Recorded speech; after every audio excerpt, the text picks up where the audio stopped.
If you remember anything from chemistry class, you'll know that atoms have electrons. To find how many electrons an atom has, just look at the atomic number. For example, take iron.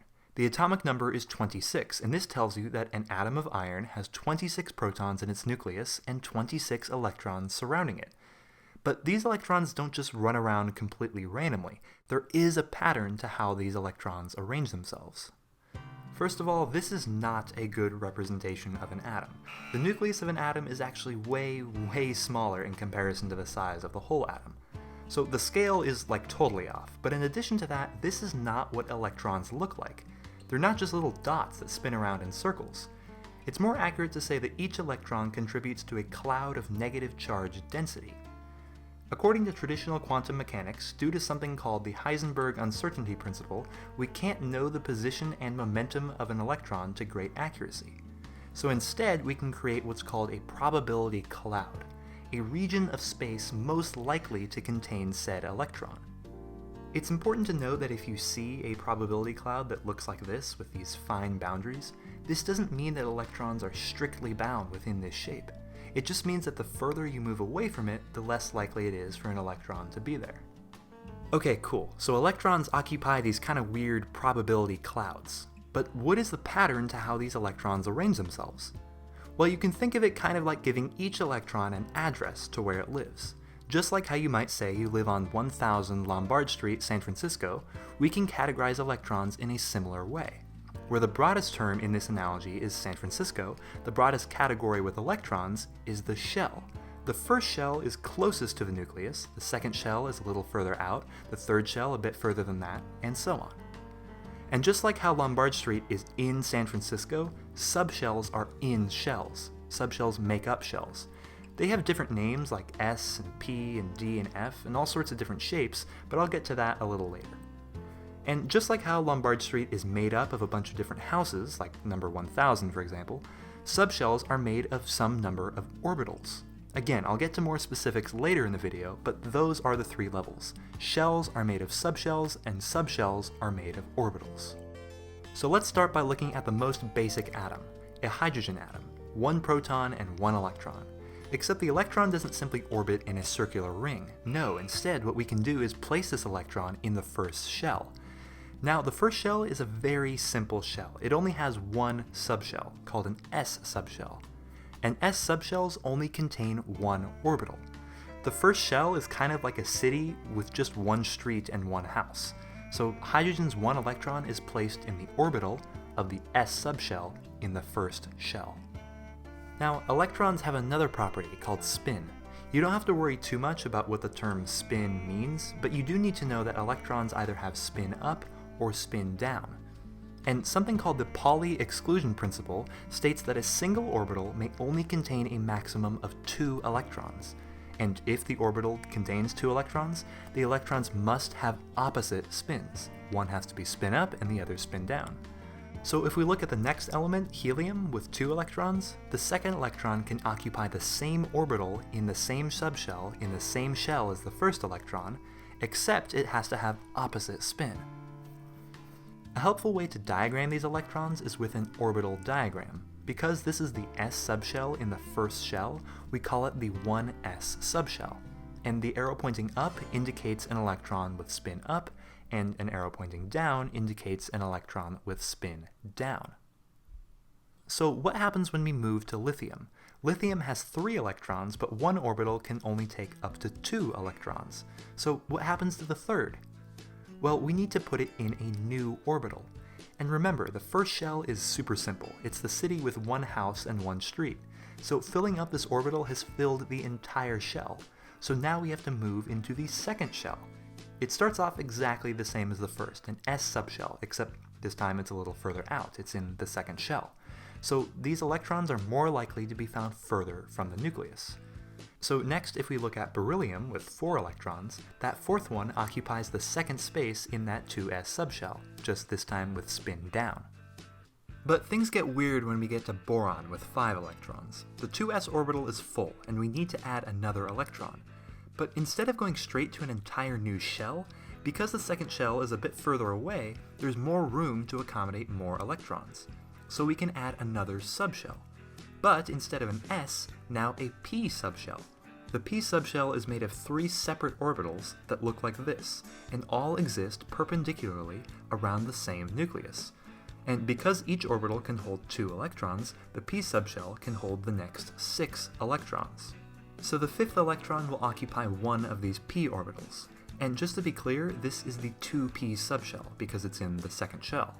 The 1p subshell just doesn't exist. There just isn't enough space in the first shell for a p subshell to exist. Now, it's important to note that even though we can draw the orbital diagram for boron like so, boron never actually exists like this. Why not? Well, because this isn't a very symmetrical state. You have a pair of electrons in the s subshell and one unpaired electron in the p subshell. And the thing is, symmetrical states are more stable. So what has to happen here? Well, something called orbital hybridization occurs. An electron from the s orbital jumps up to the next p orbital, and the s and p orbitals hybridize. That is, they combine to form an orbital mixture of sorts. In this case, one s orbital is combining with 2 p orbitals to create what's called an sp2 hybrid subshell. The orbitals lose their s and p characteristics and form an entirely new type of subshell, with 3 equivalent, equal in energy orbitals. It's also important to note that the 3 orbitals that make up the sp2 subshell are as far spread apart from each other as they can possibly be. This is because electrons repel each other, and the natural state they come to rest at is where they can be as far apart as possible. The 3 electrons position themselves symmetrically and equidistantly around the nucleus, which manifests as a trigonal planar shape. This is the atom's way of achieving stability through symmetry, because now we have a much more symmetrical distribution of electrons. So in school you may have to write the theoretical unhybridized electron configuration of an element, like boron, but it's important to keep in mind that boron, and plenty of other elements, always exist with hybrid orbitals. So if we look at the next element, carbon, with 6 electrons, following the unhybridized way of drawing this diagram, we see that the 6th electron occupies another one of these p orbitals. But wait a minute, didn't I say that orbitals hold up to 2 electrons? Well, yes, but when observing a single subshell, like the p subshell, it is more energetically favorable to fill each orbital within a subshell with 1 electron first. This rule actually has a name. It's called Hund's rule, and it states that all orbitals within a subshell must be filled with 1 electron before it can be occupied by a second electron, and that the electrons in that orbital occupied by a single electron have the same spin. So for carbon, the 6th electron takes a spot in the second p orbital, with spin up, same as the first. But again, carbon never actually exists like this. It always hybridizes. An s electron jumps up to the last p subshell, and the s orbital and all 3 of the p orbitals hybridize to create 4 indistinguishable orbitals in an sp3 subshell. And again, the electrons position themselves as far apart from each other as possible, which is symmetric around the nucleus and equidistant from each other. And this might sound really weird right now, but even though carbon defaults into sp3 hybridization, it doesn't have to be. It can also hybridize differently depending on the situation, but I'll get to that a little later in the video. The most important bit to take away right now is that carbon is always hybridized. And again, keep in mind that plenty of other elements always exist with hybrid orbitals too. To save time, I'm going to talk about the following elements in their theoretical unhybridized states, but just keep in mind that atoms usually will be hybridized. So moving on, next we have nitrogen. Nitrogen's 7th electron will occupy the 3rd p orbital. Now, all 3 p orbitals have been filled by 1 electron, so when we move to oxygen, the next electron can now go back and occupy a singly filled p orbital. But remember, electrons in the same orbital must have opposite spin, so this one has spin down. In fluorine, the next electron fills this spot, and then in neon, the next electron fills this spot.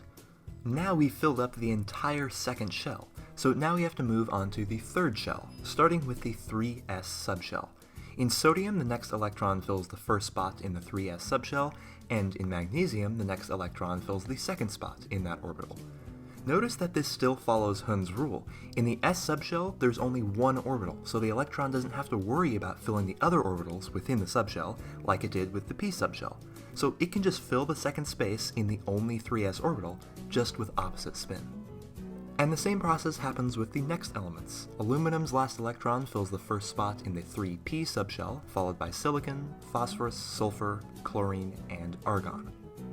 And now, because we're even further away from the nucleus, there's a greater amount of volume that the electrons can fill. So there's another subshell in the third shell called the 3d subshell. The d subshell is made of 5 separate orbitals that look like this. 2 electrons per orbital and 5 orbitals means the d subshell can hold up to 10 electrons.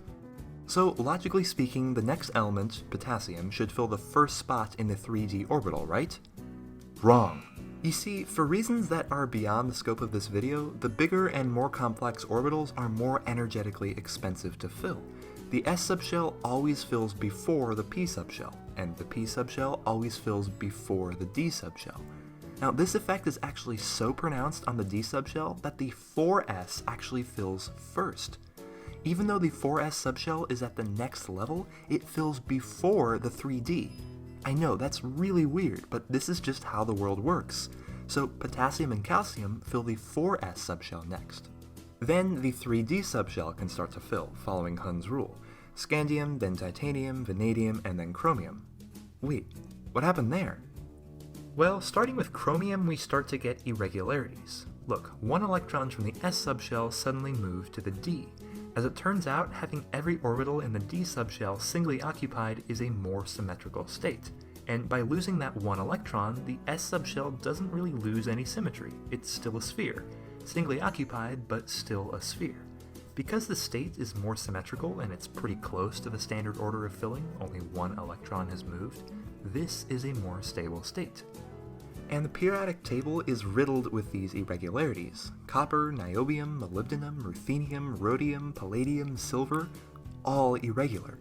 These occasional exceptions become increasingly common among larger atoms because these slight deviations from the standard order of filling are more symmetrical, making the irregular configuration more stable. Anyways, using the same method, we can start to fill up the electrons for the following several elements. But if you want to go beyond lanthanum, you have to start using an F subshell, and an F subshell is comprised of these 7 monstrous orbitals. Now, I won't go into too much detail here about F orbitals, but they essentially work the same way. They follow Hund's rule, but of course there are many exceptions to this rule the bigger the atom gets. And using a periodic table that looks like this is really helpful for giving you an idea of the order in which electrons fill up their orbitals and shells. Okay. Now let's revisit hybrid orbitals, and specifically, let's think about what happens to orbitals when elements bond together. Let's start with one of the simplest molecules, the diatomic hydrogen molecule. Now let's draw the orbital diagram for each hydrogen atom. That was pretty easy, just 1 electron in the 1s orbital. Now when these 2 hydrogen atoms go to bond together, the 2 orbitals can overlap to create a single pair of electrons encompassing both atoms. So the hydrogen stays bonded together. But what if we look at a slightly more complicated example? Say methane, 1 carbon and 4 hydrogens. First, we'll write the orbital diagrams for carbon and hydrogen. Okay, now we can ignore the 1s subshell and the carbon because only the electrons in the outermost shell will participate in bonding to other atoms. And remember how I said earlier in the video that carbon always exists hybridized. So really the s orbital and the 3p orbitals are combined to create an sp3 hybrid subshell. And just to iterate this point, all 4 new orbitals that are generated are completely indistinguishable. It's not like one orbital is more s-like and the other 3 are more p-like. No, they're all the same. And now here's where the bonding comes in. The hydrogen's orbitals can overlap with the carbon's sp3 orbitals to form bonds, a sharing of electrons. This is what bonds actually look like. Well, not exactly, this is a more human-friendly visual interpretation, but the concept is still the same. Each bond contains 2 electrons, 1 from each overlapping orbital. Now let's look at a compound like boron trifluoride. Now I'm going to focus on the central atom here, which is boron, so this is the orbital diagram for boron. Again, we could ignore the electrons in the first shell since they aren't participating in bonding. But remember, it's more stable for boron to exist with an sp2 hybrid subshell, like so. So this is what it does, and thus the unpaired electrons in the 3 fluorine atoms can combine with the 3 unpaired electrons in boron's sp2 hybridized orbitals. And as always, the bonds, or the pairs of electrons, have come to rest in the position where they are furthest away from each other. Now let's look at ethylene, C2H4. If we look at the Lewis structure of this molecule, we can see that there is a double bond between the two carbon atoms. Now we'll get to why that's important in a second. So we might expect the carbon to hybridize as sp3, but this isn't the case. Instead of hybridizing with all three p orbitals, we actually get sp2 hybridization, and we save one of the p orbitals. Each carbon atom can bond to its neighbors via sp2 hybrid orbitals that overlap to form bonds. But what about that double bond between the carbons? We've taken care of one bond, but what about the other? Well, that's what we set aside the one electron in a single p orbital for. The two p orbitals can overlap to form the second bond between the carbons.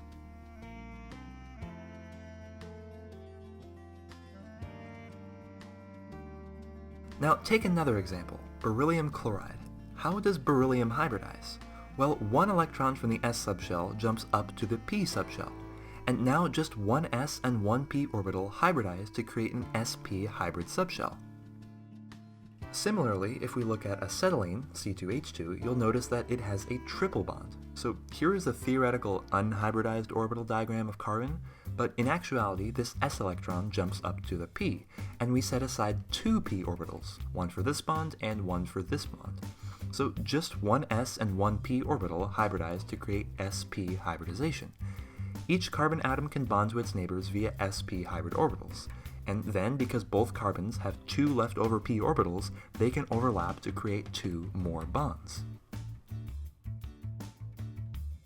But hybridization can get even a little more complicated. Bear with me. Take phosphorus pentachloride. This is the theoretical orbital diagram for phosphorus. Now we can drop all this because only the electrons in the third shell will participate in bonding. So how does phosphorus hybridize? You'll notice if we bump up an s electron to the p subshell, we just create another pair. So what we actually need to do is place an electron all the way up in the 3d subshell. So the phosphorus creates an sp3d hybrid subshell. One s orbital, three p orbitals, and one d orbital, all combined together to create 5 indistinguishable orbitals that can overlap with chlorine to form bonds. And lastly, let's look at sulfur hexafluoride. Looking at sulfur's theoretical orbital diagram, we see that an s electron and a p electron are both promoted up to the 3d subshell, and they all hybridize together to form an sp3d2 hybrid subshell, with 6 orbitals to overlap and bond with all 6 fluorines. Now, once you understand all of this, here's a shorthand to figuring out which hybrid orbital an atom assumes. Count all the pairs of electrons surrounding that atom, and count all the bonds that aren't the second double bond or the second or third triple bond. So here in sulfur dioxide, there's one lone pair of electrons, plus one single bond here. And we only count one of the 2 bonds here, and that's a total of 3. So we find the hybridized orbital with 3 lobes, and that's sp2, so the sulfur has sp2 hybridization.